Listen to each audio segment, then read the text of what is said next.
Welcome to another session of Learning Swift with CodeCat 15. This is your host Ravi and this is part 2 session of Coordinator Pattern. अगर आपने part 1 नहीं देखा है तो मैं request करूंगा कि आप पहले पार्ट 1 को देख लो क्योंकि उसमें हमने कोऑर्डिनेटर पैटर्न के बेसिक्स और इनिशियल सेटअप को कवर किया है एंड इट्स वेरी इंपॉर्टेंट कि आप पहले पार्ट 1 को देखें और फिर उसके बाद इस वीडियो को कंटिन्यू करें। पार्ट 1 वीडियो की लिंक आपको इस वीडियो के डिस्क्रिप्शन में मिल जाएगी। इस पार्ट में हम पेंडिंग टॉपिक्स को एक्सप्लोर करेंगे जैसे कि passing data from one view controller to the other. Part 1 में एक चीज हमारे सामने ये आई थी कि अगर हम मल्टीपल व्यू कंट्रोलर्स के नेविगेशन के कोड को एक ही कोऑर्डिनेटर में लिखें तो we can easily end up with massive coordinators. इस प्रॉब्लम को सॉल्व करने के लिए there is a concept called as child coordinator.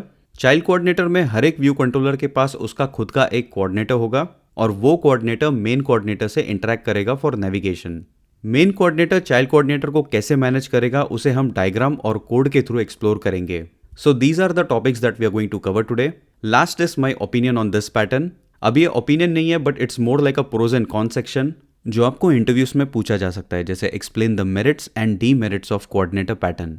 So that being said let's switch to Xcode and start coding. जो हमारा पहला यूज केस है it is passing data between view controllers using coordinator pattern. तो हमारे सामने login view controller है and inside login view controller we have a text field. तो यहाँ पे यूजर जो डेटा एंटर करेगा इस डेटा को इस लॉगिन बटन के टैब पे हम होम व्यू कंट्रोलर के इस लेबल पे डिस्प्ले करेंगे। Before I show you the code once again I am requesting कि अगर आपने पार्ट 1 नहीं देखा है और आप डायरेक्टली पार्ट 2 देख रहे हो तो अभी जो मैं कोड दिखाऊंगा वो आपके समझ में नहीं आएगा। So in order to avoid confusion I request you कि आप पहले पार्ट 1 देख लो and then you can continue with this session.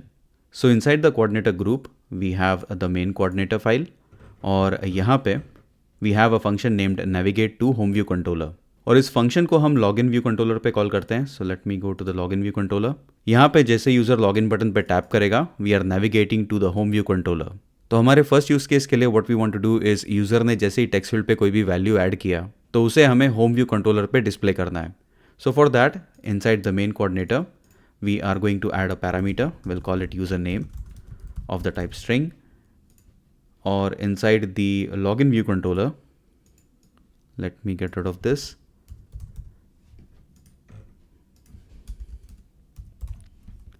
navigate to home vc और यहाँ पे self.txt username .text। Home view controller पे ऑलरेडी हमने एक प्रॉपर्टी बना के रखी है दैट इज usr name और इस प्रॉपर्टी को हम वैल्यू देंगे inside the main coordinator. So over here what we are going to do is home vc dot username is equals to username and inside the home view controller username dot text is equals to username. So now let's run the application. So over here I'm going to add Ravi login और यहाँ पे आप देख सकते हो हमने जो value pass की थी from the login view controller उसे हम होम व्यू कंट्रोलर पे डिस्प्ले कर रहे हैं। आई थिंक कुछ डेवलपर्स को ये क्वेश्चन होगा कि मैंने डायरेक्टली इस लेबल का यूज क्यों नहीं किया and the reason for that is view controller life cycles. Let me show that to you. So अगर मैं मेन कोऑर्डिनेटर में डायरेक्टली यहाँ पे user name dot text equals to user name और inside the home view controller let me comment this out और अभी अगर मैं एप्लीकेशन को रन करता हूँ so we will get a crash. So over here I will write CodeCat 15 login and our application has crashed और उसका reason ये है unexpectedly found nil while implicitly unwrapping an optional value। So इसे समझाने के लिए let me stop the app and inside home view controller मैं यहाँ पे break point ऐड करता हूँ and then I'll add a break point over here। Let me run it again। username is CodeCat 15 login। तो यहाँ पे आप देख सकते हो कि जो सबसे पहला ब्रेक पॉइंट हिट हुआ है that is inside the main coordinator. हमारा व्यू अभी तक लोड नहीं हुआ है ठीक से क्योंकि यहाँ पे आप देख सकते हो कि जो व्यू डिड लोड का ब्रेक पॉइंट है वो हिट नहीं हुआ है विच मीन्स हमारा व्यू ही लोड नहीं हुआ है। और हम लोग क्या कर रहे हैं हमारे व्यू के लोड होने से पहले हम एक UI एलिमेंट को वैल्यू असाइन कर रहे हैं। And now if I run it तो आप देख सकते हो कि जो होम व्यू कंट्रोलर का ब्रेक पॉइंट है ये हिट भी नहीं होता है और उससे पहले हमारा एप्लीकेशन क्रैश हो जाता है और इसी वजह से मैंने डायरेक्टली यहाँ पे UI लेबल का यूज नहीं किया है। सो let me revert the code again and now when I run it login CodeCat 15। सो ये था हमारा पहला use case, that is passing data between view controllers using coordinator pattern. और इस यूज केस में हमने एक एक्स्ट्रा चीज़ ये सीखी है कि हमें मेन कोऑर्डिनेटर में यूआई एलिमेंट्स को वैल्यू क्यों नहीं देनी चाहिए। Now speaking of main coordinator, late me stop the application. Main coordinator में अभी तक हमने सिर्फ लॉगिन व्यू कंट्रोलर का नेविगेशन रिलेटेड कोड लिखा है and you can see how massive it has already become. तो इमेजिन अगर हम दूसरे व्यू कंट्रोलर्स का जो नेविगेशन रिलेटेड कोड है उसे हम मेन कोऑर्डिनेटर में ऐड कर दें तो इस फाइल का साइज बहुत ज़्यादा हो सकता है। तब शायद हम इसे मेन कोऑर्डिनेटर नहीं बोल के मैसिव कोऑर्डिनेटर बोलेंगे। लकीली इसका सोल्यूशन है हमारे पास and the solution is called child coordinator. Child coordinator भी एक टाइप का कोऑर्डिनेटर है, तो जो हम लॉगिन चाइल्ड कोऑर्डिनेटर क्रिएट करेंगे वो भी कोऑर्डिनेटर प्रोटोकॉल को कंफर्म करेगा। So basically what this means is main coordinator और लॉगिन चाइल्ड कोऑर्डिनेटर दोनों कंफर्म कर रहे हैं to the coordinator protocol. But do you see the problem with this approach? Can you guess और tell what's wrong with this code? If not then I request you to think about it. आपका जो answer है उसे आप comment section में ज़रूर mention करना। इस कोड में क्या प्रॉब्लम है उसे हम पार्ट 3 में डिटेल में एक्सप्लोर करेंगे। Now let's switch to Xcode and implement login and home child coordinators. Inside this coordinator group we will add a new group और इसे हम नाम देंगे चाइल्ड कोऑर्डिनेटर। इस चाइल्ड कोऑर्डिनेटर ग्रुप में we will create 2 new files. Next login child coordinator and the other one is going to be home child coordinator.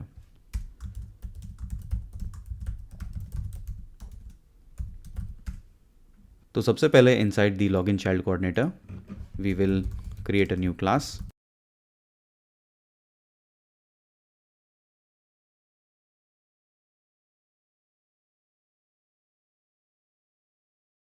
और same code हम करेंगे inside the home child coordinator.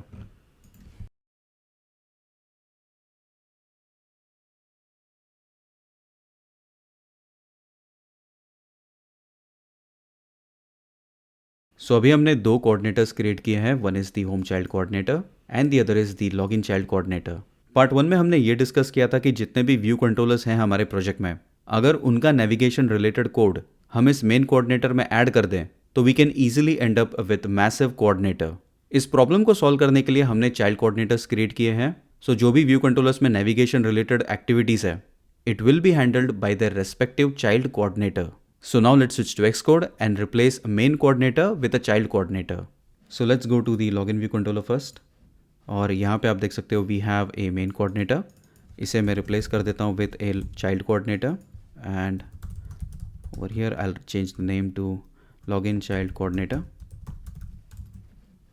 And let's go to the home view controller. और यहाँ पे I'll add week var home child coordinator.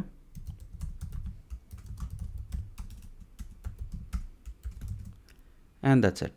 हमारे application का starting view है login view controller और लॉगिन व्यू कंट्रोलर का नेविगेशन हैंडल करने के लिए हमने एक सेपरेट चाइल्ड कोऑर्डिनेटर क्रिएट किया है which is the login child coordinator. So what we can do is अब मेन कोऑर्डिनेटर से लॉगिन रिलेटेड जो भी नेविगेशन कोड है उन्हें हम लॉगिन चाइल्ड कोऑर्डिनेटर में शिफ्ट कर सकते हैं। So let's go ahead and do that. So I will go to the main coordinator which is here और यहाँ पर से लेट मी कट दिस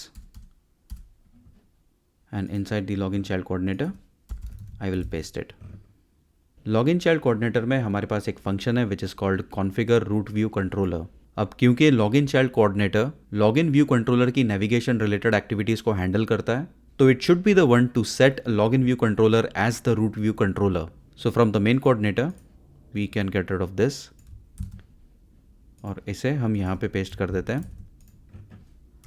और लॉगिन व्यू कंट्रोलर में there is no such thing called as main coordinator which is now replaced by login child coordinator. And if I go to the view controller तो यहाँ पे there is no main coordinator now. Now let me build the application. Build succeeded. Main coordinator में हम लोग क्या करेंगे, we will create the object of login child coordinator. अब login child coordinator को चाहिए navigation controller, so we can pass the navigation controller self.navigation controller and then what we can do login child coordinator configure root view controller। हमने 2 child coordinators बनाए हैं, one is the login child coordinator and the other is the home child coordinator. इस home child coordinator को हम login child coordinator में use करेंगे। So over here let me cut this code.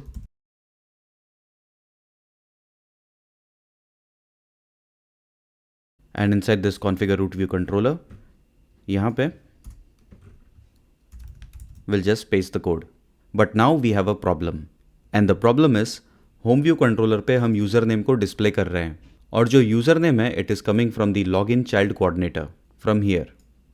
सो इसे solve करने के लिए what we can do is inside the home child coordinator यहाँ पे हम एक पैरामीटर क्रिएट कर सकते हैं।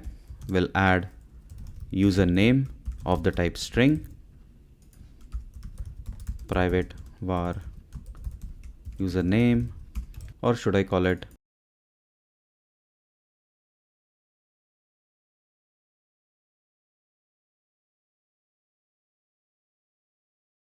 and inside the login child coordinator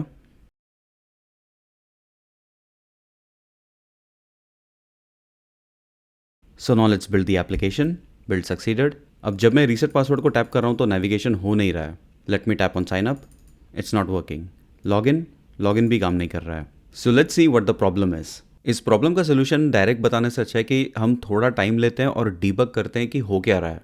so will add some break points. So inside the login view controller यहाँ पे एक ब्रेक पॉइंट लगा देते हैं। Will add break point over here as well and inside the main coordinator I will add a break point over here.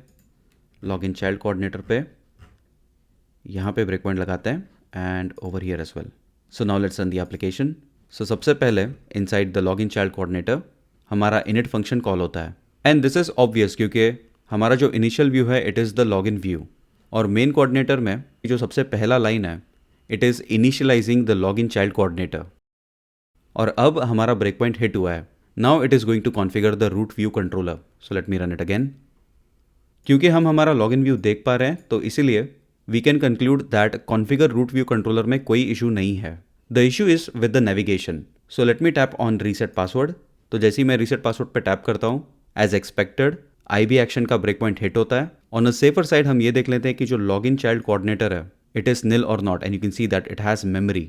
So as per expectation होना क्या चाहिए कि जो navigate to reset password view controller है ये function call होना चाहिए। So let me run it. But as you can see navigate to reset password view controller call नहीं होता है because we don't have a break point hit. So what do you think यहाँ पे क्या problem हो सकती है? ये जो navigate to reset password view controller function है ये कॉल क्यों नहीं हो रहा है? Let's switch to the login view controller. यहाँ पे हम देख सकते हैं कि जो लॉगिन चाइल्ड कोऑर्डिनेटर है it is an optional type. So just to be sure let me add some code.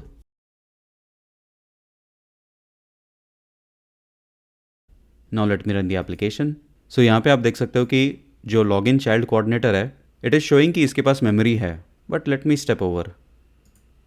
हमारा जो ब्रेक पॉइंट है it is inside the if condition which means कि ये जो लॉगिन चाइल्ड कोऑर्डिनेटर है it is nil and this is a false positive. और इसी वजह से ये जो navigate to reset password view controller function है ये कॉल नहीं हो रहा था। So now we know the exact reason why our navigation was not working. So let me stop it. Let's go to the main coordinator. So यहाँ पे हो क्या रहा है कि जैसे ही हम लॉगिन चाइल्ड कोऑर्डिनेटर को इनिशियलाइज कर रहे हैं और ये फंक्शन आउट ऑफ स्कोप जाता है तब ये जो ऑब्जेक्ट है ये मेमोरी से डी एलोकेट हो जाता है। So we need some way to maintain this object. Part 1 में हमने हमारे कोऑर्डिनेटर प्रोटोकॉल में सिर्फ एक प्रॉपर्टी और एक फंक्शन ऐड किया था। There was one more property called as the child coordinator जो एक एरे ऑफ कोऑर्डिनेटर था। चाइल्ड कोऑर्डिनेटर्स का रेफरेंस मेंटेन करने के लिए हम इस एरे का यूज़ करेंगे। But do not one thing, अगर हम चाइल्ड कोऑर्डिनेटर का रेफरेंस इस एरे में मेंटेन कर रहे हैं तो हमें उस रेफरेंस को सही टाइम आने पे रिमूव भी करना पड़ेगा, वरना हमारी मेमोरी में एक अनवांटेड ऑब्जेक्ट होगा जो अनवांटेड स्पेस ऑक्यूपाई करेगा। So let's switch to Xcode and implement this. So let's go to the coordinator protocol और यहाँ पे will create a new variable of the type array of coordinator and inside the main coordinator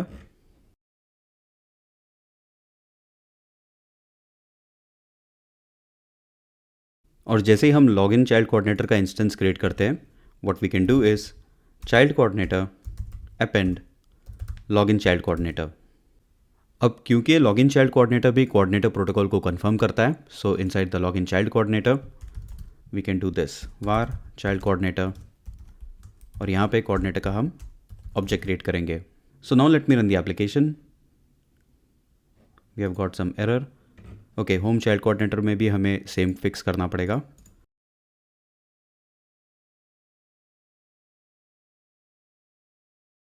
reset password. सो अभी ये जो login child coordinator है उसमें memory है and it's not nil. So let me remove the break points.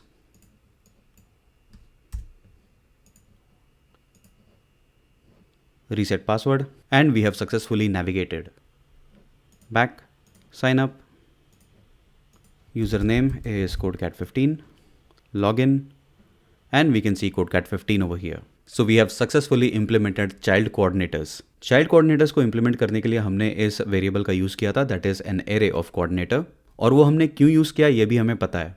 तो जैसे ही आपको लगता है कि एक चाइल्ड कोऑर्डिनेटर का काम खत्म हो गया है, हमें उस चाइल्ड कोऑर्डिनेटर को उस कोऑर्डिनेटर एरे से रिमूव करना पड़ेगा, वरना हमारे मेमोरी में एक अनवांटेड ऑब्जेक्ट रहेगा जो अनवांटेड स्पेस ऑक्यूपाई करेगा.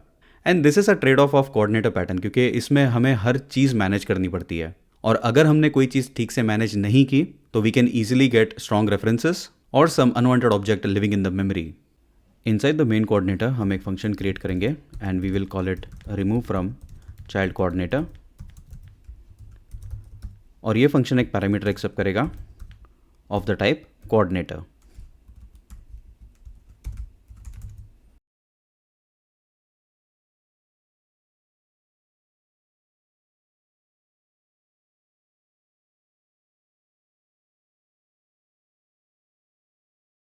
सो अभी हमें इस फंक्शन को कॉल करना है from the login child coordinator.